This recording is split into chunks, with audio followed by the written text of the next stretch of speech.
இந்த tutorialல நம்ம பார்க்க போற டாபிக் recursion. recursion அப்படின்னா என்ன? recursion எப்படி ஒர்க் ஆகும்? தென் அது ஒரு எக்ஸாம்பிள் ப்ரோக்ராமோட டீடைல்டா இந்த tutorialல பார்க்க போறோம். So recursion is a process by which a function calls itself repeatedly until some specified condition is met. So in previous tutorial நம்ம function பத்தி பார்த்திருந்தோம். So ஒரு function சேம் ஃபங்க்ஷனை ரிப்பீட்டடா கால் பண்ணிக்கிட்டே இருந்துச்சு அப்படின்னா அந்த ப்ராசஸ்க்கு பேர் தான் recursion.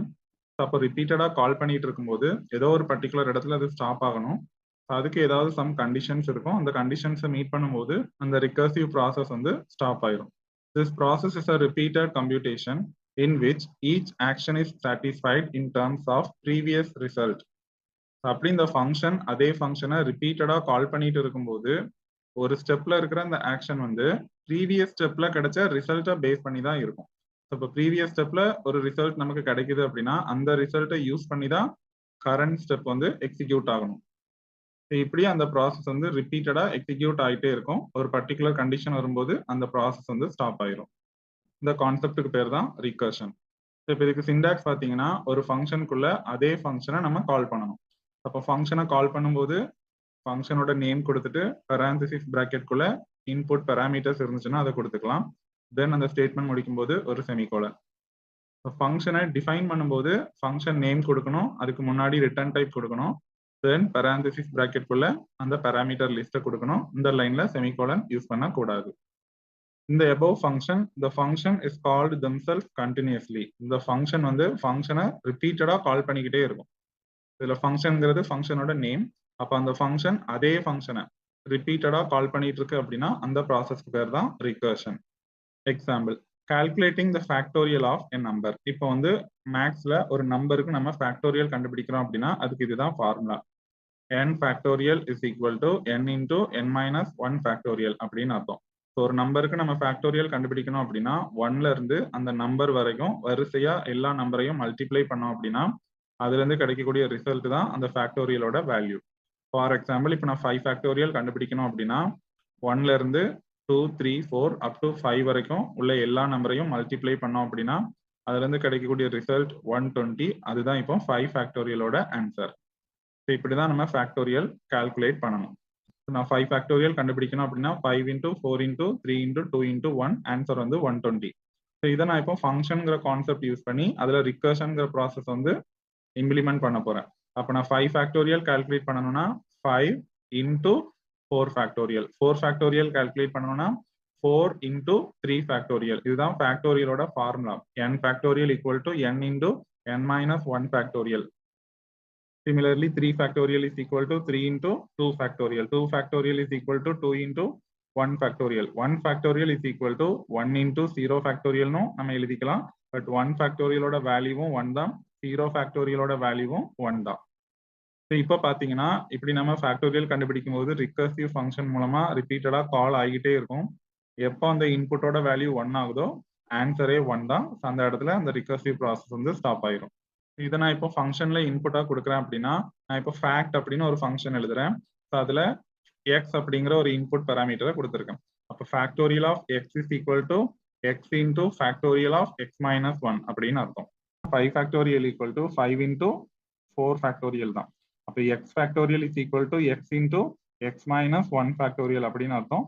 அதை நான் இப்போ ஃபங்க்ஷன்ல இன்புட்டா கொடுத்துருக்கேன். அப்போ factorial of x is equal to x into factorial of x minus 1. Then அதை முடிக்கிற கண்டிஷன் பார்த்தீங்கன்னா factorial of 1 is equal to 1. இதைத்தான் நம்ம இப்போ ப்ரோக்ராம்ல இம்ப்ளிமெண்ட் பண்ண போறோம். இப்போ இந்த ப்ரோக்ராம்ல ஒரு நம்பரை நம்ம இன்புட்டா கெட் பண்ணி அந்த நம்பருக்கு ஃபேக்டோரியல் கால்குலேட் பண்ண போறோம் யூசிங் ரிகர்சிவ் ஃபங்க்ஷன். அப்போ எனக்கு வந்து ஃபர்ஸ்ட் ஒரு வேரியபிள் வேணும், அதை நான் இங்கே டிக்ளேர் பண்ணிக்கிறேன். நம்ம நம்பர்ஸ்க்கு தான் ஃபேக்டோரியல் கால்குலேட் பண்ணுவோம். எனக்கு ஒரு இன்டீஜர் வேல்யூ தான் வேணும். இப்போ டேட்டா டைப் கொடுத்துட்டு ஸ்பேஸ் விட்டு வேரியபிள் நேம் கொடுக்கணும். நான் இப்போ டேட்டா டைப்ல இன்ட் கொடுத்துருக்கேன். தென் ஸ்பேஸ் விட்டு வேரியபிள் நேம் கொடுக்கணும். நான் இப்போ நம்பர் அப்படின்னு கொடுத்துக்கிறேன். தென் அந்த ஸ்டேட்மெண்ட் முடிக்கும் போது ஒரு செமிகோலன். நெக்ஸ்ட் வந்து கிளியர் ஸ்கிரீன் ஃபங்க்ஷன். ஸோ கன்சோல்ல இருக்கிற ப்ரீவியஸ் ப்ரோக்ராமோட அவுட்புட்டை கிளியர் பண்றதுக்கு இந்த ஃபங்க்ஷன் யூஸ் பண்ணியிருக்கோம். நெக்ஸ்ட் பார்த்தீங்கன்னா இப்போ நம்ம ஒரு நம்பரை இன்புட்டா கெட் பண்ணணும். ஸோ அதுக்கு நான் ஒரு பிரிண்ட் ஆஃப் ஸ்டேட்மெண்ட் யூஸ் பண்ணி ஒரு டெக்ஸ்ட்டை டிஸ்பிளே பண்ணிக்கிறேன். ஸோ பிரிண்ட் ஆஃப்னு டைப் பண்ணிட்டு parenthesis போட்டு டபுள் கோட்ஸ்குள்ள என்டர் எ நம்பர் அப்படிங்கிற டெக்ஸ்ட்டை நான் இப்போ கொடுத்துருக்கேன். தென் parenthesis க்ளோஸ் பண்ணிட்டு ஒரு செமிகோலன். தென் ஸ்கேன்எஃப் ஃபங்க்ஷன் மூலமா நான் இப்போ இன்புட்டை கெட் பண்றேன். சப்போஸ் ஸ்கேன்எஃப்னு டைப் பண்ணிட்டு பெரான்திசிஸ் போட்டு டபுள் கோட்ஸ்குள்ள கண்ட்ரோல் ஸ்ட்ரிங் கொடுக்கணும். நான் இப்போ இன்டீஜர்ங்கிறனால ஃபார்மேட் ஸ்பெசிஃபையர் %d கொடுத்துருக்கேன். தென் டபுள் கோட்ஸை க்ளோஸ் பண்ணிட்டு ஒரு கமா, தென் ஸ்கேன்எஃப்ல அட்ரஸ் ஆஃப் ஆப்ரேட்டர் கொடுக்கணும். தென் வேரியபிள் நேம் நான் இங்க நம்பர்னு வச்சிருந்தேன். அதை கொடுத்துட்டு பெரான்திசிஸ் க்ளோஸ் பண்ணிட்டு ஒரு செமிகோலன். ஸோ இப்போ நம்ம ஒரு நம்பரை கெட் பண்ணி அதை நம்பருங்கிற வேரியபிள்ல கொண்டு ஸ்டோர் பண்ணியிருக்கோம். ஸோ நெக்ஸ்ட் பார்த்தீங்கன்னா நம்ம இப்போ ஃபேக்டோரியல் கால்குலேட் பண்ண போறோம் யூசிங் ரிகர்சிவ் ஃபங்க்ஷன். அப்போ நமக்கு இப்போ ஒரு ஃபங்க்ஷன் வேணும். இப்போ நான் ஃபங்க்ஷனை வந்து ஃபேக்ட் அப்படின்னு வச்சுக்கிறேன். அப்போ இந்த இடத்துல நான் இப்போ ஃபங்க்ஷனை கால் பண்ண போறேன். ஃபங்க்ஷனோட நேம் வந்து நான் ஃபேக்ட் அப்படின்னு வச்சுக்கிறேன். தென் பெரான்திசிஸ் போட்டு அதுக்கு உள்ளதான் இன்புட் பேராமீட்டரை பாஸ் பண்ணணும். இங்க இன்புட் பேராமீட்டர் வந்து நம்பர் அப்படிங்கிற வேரியபிள்ல இருக்கு. ஸோ அந்த நம்பரை நான் இப்போ இந்த ஃபங்க்ஷன் காலில் பாஸ் பண்ணியிருக்கேன். தென் இந்த ஸ்டேட்மெண்ட் முடிக்கும் போது ஒரு செமிகோலன். இப்போ ஒரு ஃபங்க்ஷன் நம்ம கால் பண்ணணும் அப்படின்னா ஃபர்ஸ்ட் அந்த ஃபங்க்ஷனை டிக்ளேர் பண்ணணும். ஸோ இப்போ மெயின் ஃபங்க்ஷனுக்கு முன்னாடி குளோபல் டிக்ளரேஷன் செக்ஷன்ல நான் இப்போ இந்த ஃபங்க்ஷனை டிக்ளேர் பண்ண போறேன். இப்போ ஃபங்க்ஷன் டிக்ளரேஷனுக்கு சிண்டாக்ஸ் பார்த்தீங்கன்னா ஃபர்ஸ்ட் ரிட்டர்ன் டைப் கொடுக்கணும். நான் இங்கே ரிட்டர்ன் டைப்ல இன்ட் எடுத்துக்கிறேன். அப்போ கண்டிப்பா அந்த ஃபங்க்ஷனோட டெஃபினிஷன்ல நம்ம ரிட்டர்ன் ஸ்டேட்மெண்ட் யூஸ் பண்ணணும். தென் அந்த ஃபங்க்ஷனுக்கு நேம் கொடுக்கணும். நான் ஃபேக்ட் அப்படின்னு வச்சிருந்தேன். தென் பெரான்திசிஸ் போட்டு அந்த ஸ்டேட்மெண்ட் முடிக்கும் போது ஒரு செமிகோலன். தென் பெரான்திசிஸ் பிராக்கெட் உள்ள எத்தனை இன்புட் கொடுக்க போறோமோ அதை பேராமீட்டர் லிஸ்டா கொடுக்கணும். நான் இங்க ஒரு இன்டீஜர் நம்பர் தான் கொடுக்க போறேன். ஸோ அதனால ஒரே ஒரு பேராமீட்டர் நான் இன்ட் அப்படின்னு கொடுத்துருக்கேன். இதுதான் ஃபங்க்ஷன் டிக்ளரேஷன். தென் இந்த லைன் வந்து ஃபங்க்ஷன் கால். இப்போ வந்து நான் ஃபங்க்ஷனை கால் பண்ணிட்டேன். ஃபேக்ட் ஆஃப் நம்பர் அப்படின்னு கால் பண்ணியிருக்கேன். இப்போ ஃபங்க்ஷன் கால் பண்ண உடனே என்ன ஆகும் அப்படின்னா கண்ட்ரோல் வந்து இப்போ ஃபங்க்ஷன் டெஃபினிஷனுக்கு போகும். இப்போ நான் மெயின் ஃபங்க்ஷனை இந்த இடத்துல ஜஸ்ட் ஒரு ரைட் கர்லி பிரேஸ் போட்டு க்ளோஸ் பண்ணிக்கிறேன். Then after the main function இப்போ இந்த ஃபங்க்ஷனை டிஃபைன் பண்றேன். இப்போ ஃபங்க்ஷன் டெஃபினிஷன்ல ரிட்டர்ன் டைப் கொடுக்கணும். சேம் ரிட்டர்ன் டைப் இன்ட் கொடுத்துருக்கேன். தென் ஃபங்க்ஷன் நேம் கொடுக்கணும். சேம் நேம் தான் ஃபேக்ட் கொடுத்துருக்கேன். தென் பெரான்திசிஸ் போட்டு அதுக்குள்ள நம்ம இப்போ பேராமீட்டர் லிஸ்ட் கொடுக்கணும். ஸோ ஃபங்க்ஷன் டெஃபினிஷன்ல கொடுக்கறது ஃபார்மல் பேராமீட்டர், ஃபங்க்ஷன் கால்ல கொடுத்துருக்கிறது ஆக்சுவல் பேராமீட்டர். ஆல்ரெடி நம்ம ஆக்சுவல் பேராமீட்டர் நம்பர் அப்படின்னு இன்புட்டை கெட் பண்ணி அதை ஃபங்க்ஷன் கால்லையும் பாஸ் பண்ணியிருக்கோம். ஸோ இங்கே நான் பாஸ் பை வேல்யூ மெத்தட் தான் கொடுத்துருக்கேன். அப்போ ஃபங்க்ஷன் டெஃபினிஷன்ல நான் ஃபார்மல் பேராமீட்டர் யூஸ் பண்ணணும். சேம் வேரியபிள் நேமை நம்ம இங்கே யூஸ் பண்ண கூடாது. ஸோ நான் இங்கே எக்ஸ் அப்படின்னு ஒரு வேரியபிள் யூஸ் பண்றேன். அதோட டேட்டா டைப் பார்த்தீங்கன்னா இன்ட் ஸ்பேஸ் விட்டு அந்த வேரியபிளோட நேம். இப்படிதான் பேராமீட்டரை ஃபங்க்ஷன் டெஃபினிஷன்ல பாஸ் பண்ணணும். இப்படி நம்ம இன்ட்னு டிக்ளேர் பண்ணி வேரியபிள் நேம் கொடுக்கும்போது என்ன ஆகும் அப்படின்னா இந்த ஃபேக்டோரியல்ங்கிற ஃபங்க்ஷன் இந்த எக்ஸ்ங்கிற வேரியபிளுக்கு நியூ லோக்கல் மெமரிஸை அலோகேட் பண்ணிடும். அதுக்கப்புறமா ஆக்சுவல் பேராமீட்டர் நம்பர்ல இருந்த இந்த வேல்யூ இந்த எக்ஸ்ங்கிற ஃபார்மல் பேராமீட்டர்ல வந்து காப்பி ஆயிரும். ஸோ ஃபர்தரா அந்த எக்ஸ்ங்கிற வேரியபிளை வச்சு தான் ஃபங்க்ஷன் வந்து எல்லா டாஸ்கையும் பெர்ஃபார்ம் பண்ணணும். தென் இப்போ ஃபங்க்ஷன் டெஃபினிஷன் அதுக்கு ஒரு லெஃப்ட் கர்லி பிரேஸ் போட்டு அந்த பிளாக்கை ஓப்பன் பண்ணிக்கிறேன். தென் ஃபங்க்ஷன் டெஃபினிஷனை க்ளோஸ் பண்ணும்போது ஒரு ரைட் கர்லி பிரேஸ். இப்போ இந்த ஃபங்க்ஷனுக்குள்ள நம்ம ஃபேக்டோரியல் கால்குலேட் பண்ண போறோம். அப்போ நம்ம ஃபேக்டோரியல் கால்குலேட் பண்றதுக்கு ஆல்ரெடி ஃபார்முலா பார்த்தோம். ஃபேக்ட் ஆஃப் இங்க நம்ம இன்புட் பேராமீட்டர் கொடுக்கணும். நான் இங்க எக்ஸ் அப்படின்னு யூஸ் பண்ணியிருந்தேன். Fact of x is equal to x into fact of x minus 1. இதுதான் ஃபார்முலா. தென் அந்த ஸ்டேட்மெண்ட் முடிக்கும் போது ஒரு செமிகோலன். இப்போ பார்த்தீங்கன்னா நான் ஃபேக்ட்ங்கிற ஃபங்க்ஷனுக்கு உள்ள அகைன் அந்த ஃபேக்ட்ங்கிற ஃபங்க்ஷனையே கால் பண்ணியிருக்கேன். இந்த ப்ராசஸ்க்கு பேர் தான் ரிகர்ஷன். ஸோ அப்போ ரிகர்சிவா நம்ம அந்த ஃபேக்ட்ங்கிற ஃபங்க்ஷன் கால் ஆகிட்டே இருக்கும். ஃபார் எக்ஸாம்பிள் இப்போ நான் 5ங்கிற நம்பர் கொடுத்தேன் அப்படின்னா factorial of 5 is equal to 5 into factorial of 4. இப்போ மறுபடியும் ஃபேக்ட் ஃபங்க்ஷன் தான் கால் ஆகும். ஸோ அகைன் 4 ஃபேக்டோரியல் வரும்போது 4 into factorial of 3, 3 into factorial of 2. So இப்படி ரிப்பீட்டடா கால் ஆகிக்கிட்டே இருக்கும். ஃபேக்டோரியல் ஆஃப் 1 அப்படின்னு வரும்போது அதோட ஆன்சர் பார்த்தீங்கன்னா 1. அந்த கண்டிஷனை மீட் பண்ணும்போது இந்த ரிகர்சிவ் ப்ராசஸ் வந்து ஸ்டாப் ஆகணும். அப்போ ஃபேக்டோரியல் ஆஃப் 1ஓட வேல்யூ வந்து 1. ஸோ இதை நான் இப்போ ஒரு இஃப் ஸ்டேட்மெண்ட் யூஸ் பண்ணி இங்கே செக் பண்ணிக்கிறேன். ஸோ இஃப் பேரான்தீசிஸ் போட்டு அதுக்குள்ள கண்டிஷனல் எக்ஸ்பிரஷன் கொடுக்கணும். அந்த எக்ஸ்ங்கிற பேராமீட்டர்ல இருக்கிற வேல்யூ 1 அப்படின்னு செக் பண்றேன்.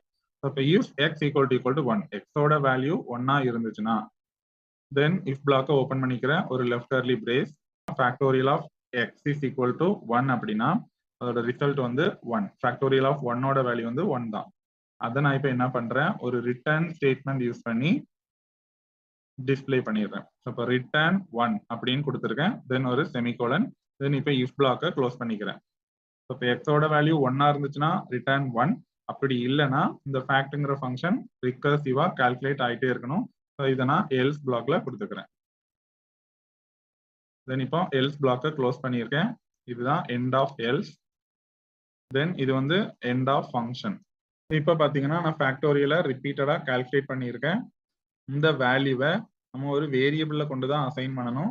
நான் இதை ஒரு வேரியபிள்ல கொண்டு அசைன் பண்றேன். நான் இங்க எஃப் அப்படிங்கிற ஒரு வேரியபிள்ல அசைன் பண்ணியிருக்கேன். அப்ப எனக்கு எஃப் அப்படிங்கிற ஒரு வேரியபிள் நான் அந்த ஃபங்க்ஷனுக்குள்ள யூஸ் பண்ணியிருக்கேன்.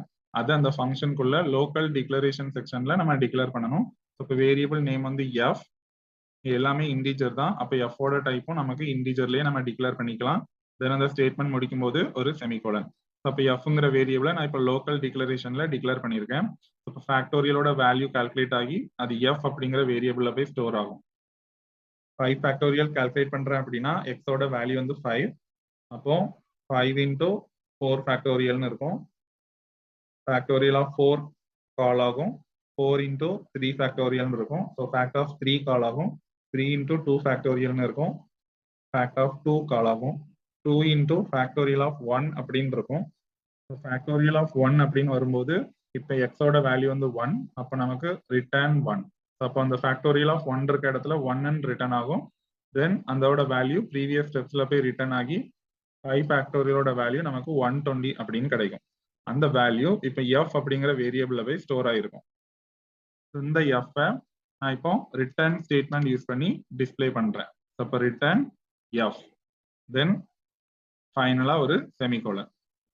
இப்போ பார்த்தீங்கன்னா நான் ரிகர்சிவ் ஃபங்க்ஷன் யூஸ் பண்ணி ஃபேக்டோரியல் வேல்யூ கால்குலேட் பண்ணிட்டேன். அதோட வேல்யூவை எஃப் அப்படிங்கிற வேரியபிள் வந்து நான் இப்போ ரிட்டர்ன் பண்ணியிருக்கேன். இப்போ ரிட்டர்ன்ங்கிற ஸ்டேட்மெண்ட் வந்த உடனே என்ன ஆகும் அப்படின்னா அதுல எஃபோட வேல்யூ இருக்கு. அந்த வேல்யூ இந்த ஃபங்க்ஷனை நம்ம கால் பண்ணியிருக்க இடத்துல வந்து ரிட்டர்ன் ஆகும். அப்போ இப்போ 120 வந்து இந்த ஃபங்க்ஷனை கால் பண்ண இடத்துல வந்து ரிட்டர்ன் ஆகும். இதை நம்ம ஒரு வேரியபிள்ல அசைன் பண்ணிட்டு அந்த வேரியபிளை இங்க பிரிண்ட் ஆஃப் ஃபங்க்ஷன் மூலமா டிஸ்பிளே பண்ணோம் அப்படின்னா ஃபேக்டோரியலோட வேல்யூ வந்து நமக்கு டிஸ்பிளே ஆகும். பார்த்தீங்கன்னா நான் அதை ரிசல்ட் அப்படிங்கிற ஒரு வேரியபிளை கொண்டு இப்போ அசைன் பண்ணியிருக்கேன். அப்போ டிக்ளேர் பண்ற இடத்துல நான் இன்னொரு வேரியபிளையும் டிக்ளேர் பண்ணிக்கிறேன் ரிசல்ட் அப்படின்னு. இப்போ பார்த்தீங்கன்னா ரிசல்ட்டுங்கிற வேரியபிள்ல நமக்கு ஃபேக்டோரியலோட வேல்யூ கால்குலேட் ஆகி ரிட்டர்ன் ஆயிருக்கு யூசிங் ரிகர்சிவ் ஃபங்க்ஷன். இந்த ரிசல்ட்டை நான் இப்போ பிரிண்ட் ஆஃப் ஃபங்க்ஷன் யூஸ் பண்ணி டிஸ்பிளே பண்றேன். இப்போ பிரிண்ட் ஆஃப்னு டைப் பண்ணிட்டு பெரான்தசிஸ் போட்டு டபுள் கோட்ஸ்குள்ள ஃபேக்டோரியல் இஸ் அப்படிங்கிற டெக்ஸ்ட்டை டிஸ்பிளே பண்ணியிருக்கேன். தென் இப்போ ரிசல்ட்டை டிஸ்பிளே பண்ணணும். அதுக்கு நான் ஃபார்மேட் ஸ்பெசிஃபையர் %d கொடுத்துருக்கேன். ஏன்னா இதோட டைப் வந்து இன்டீஜர் தான். தென் டபுள் கோட்ஸை க்ளோஸ் பண்ணிட்டு ஒரு கமா அந்த வேரியபிள் நேம் கொடுக்கணும். அப்பதான் வேல்யூ டிஸ்பிளே ஆகும். ஸோ ரிசல்ட்னு கொடுத்துட்டு பெரான்தசிஸ் க்ளோஸ் பண்ணிட்டு ஒரு செமிகோலன். இப்போ நான் வேல்யூவை டிஸ்பிளே பண்ணிட்டேன். ஸோ ஃபைனலா ஒரு கெட் சிஹெச் ஃபங்க்ஷன் மெயின் ஃபங்க்ஷனோட எண்டிங். பார்த்தீங்கன்னா எனக்கு எந்த எரரும் இல்லை. நான் இப்போ ரன் பண்றேன். பிரிண்ட்எஃப்ல நான் என்டர் நம்பர்னு கொடுத்துருந்தேன். அது இப்போ டிஸ்பிளே ஆயிருக்கு. நான் ஒரு நம்பர் இன்புட் கொடுக்குறேன். நான் இப்போ 5 அப்படின்னு கொடுத்துருக்கேன். இப்போ எனக்கு 120 வந்து டிஸ்பிளே ஆகிருக்கு. Factorial is 120. என்டர் நம்பர்னு கேட்டு நான் 1 அப்படின்னு கொடுக்குறேன். ஃபேக்டோரியல் இஸ் 1 அப்படின்னு டிஸ்பிளே ஆகும். தென் பார்த்தீங்கன்னா நான் இப்போ இங்கே ரிசல்ட்னு ஒரு வேரியபிள ஸ்டோர் பண்ணிட்டு அந்த வேரியபிளை இங்கே பிரிண்ட் ஃபங்க்ஷன் யூஸ் பண்ணி டிஸ்பிளே பண்ணியிருக்கேன். பட் அதுக்கு பதிலாக இந்த வேரியபிள் கொடுத்த இடத்துலயே டைரக்டா நம்ம அந்த ஃபங்க்ஷன் காலை ரைட் பண்ணிக்கலாம். நான் இப்போ ரிசல்ட்டுங்கிற வேரியபிளுக்கு பதிலாக அந்த ஃபங்க்ஷன் காலை பிரிண்ட் ஆஃப் ஃபங்க்ஷனுக்கு உள்ள கொண்டு வந்து ரைட் பண்ணியிருக்கேன். அப்போ இந்த லைன் வந்து நமக்கு இப்போ தேவையில்லை. ஸோ ஒரு வேரியபிள் யூஸ் பண்றதை நான் இப்போ ரெடியூஸ் பண்ணியிருக்கேன். ஸோ ஒரு லைன் வேண்டாம் அப்படின்னா அதை டபுள் ஸ்லாஷ் கொடுத்து சிங்கிள் லைன் கமெண்டா மாத்திக்கலாம். எப்படி மாத்தணும்னா கம்பைலர் வந்து அதை ஸ்பேஸா தான் கன்சிடர் பண்ணும். பாத்தீங்கன்னா இந்த சேம் 120 தான் இப்போ எனக்கு டிஸ்பிளே ஆயிருக்கு. இப்போ நம்ம தேவையில்லாம ஒரு வேரியபிள் யூஸ் பண்றதுக்கு பதிலாக அந்த மாதிரி பிரிண்ட் ஆஃப் ஃபங்க்ஷன்லயே டைரக்டா ஃபங்க்ஷன் காலை இந்த வேரியபிள் கொடுக்க வேண்டிய இடத்துல கொடுத்துட்டோம் அப்படின்னா டைரக்டாவே அந்த வேல்யூ போய் நமக்கு பிரிண்ட் ஆயிரும். இப்போ ஃபேக்டோரியல் இஸ் 120 அப்படின்னு கிடைச்சிருக்கு. இதையே நான் லைட்டா சேஞ்ச் பண்ணி எப்படி எழுதுறேன், factorial of %d is %d அப்படின்னு கொடுத்துருக்கேன். அப்போ ஃபர்ஸ்ட் கொடுத்துருக்கிற %d வந்து எதுக்கு அப்படின்னா எந்த நம்பருக்கு நம்ம ஃபேக்டோரியல் கண்டுபிடிக்கிறோம் பாத்தீங்கன்னா அது நம்பர் அப்படிங்கிற வேரியபிள்ல இருக்கும். தென் கமா அந்த ஃபேக்டோரியலோட வேல்யூ இப்படி கொடுத்தோம்னா ஃபேக்டோரியல் ஆஃப் 5 is 120 அப்படின்னு நமக்கு டிஸ்பிளே ஆகும். பாத்தீங்கன்னா ஃபேக்டோரியல் ஆஃப் 5 is 120 அப்படின்னு டிஸ்பிளே ஆயிருக்கு. இதே இதுல நம்ம இப்போ ஃபேக்டோரியல் ஆஃப் 0வும் போடலாம். ஸோ 0 ஃபேக்டோரியலோட வேல்யூ வந்து 1 தான். அப்ப நான் என்ன பண்றேன்னா இந்த x ஈக்குவல் டு 1க்கு பதிலா x ஈக்குவல் டு 0 அப்படின்னு கொடுத்துருக்கேன். அப்போ 1 ஃபேக்டோரியல் வரும்போது அகைன் அது ஃபங்க்ஷனையே கால் பண்ணி 1 இன்டூ ஃபேக்டோரியல் ஆஃப் 0ன்னு கிடைக்கும். ஸோ ஃபேக்டர் ஆஃப் 0வோட வேல்யூ வந்து 1ன்னு ரிட்டர்ன் ஆகும். ஸோ ப்ரீவியஸ் வேல்யூஸ் எல்லாம் ரிட்டர்ன் ஆகி நமக்கு ஃபேக்டோரியலோட வேல்யூ கிடைக்கும்.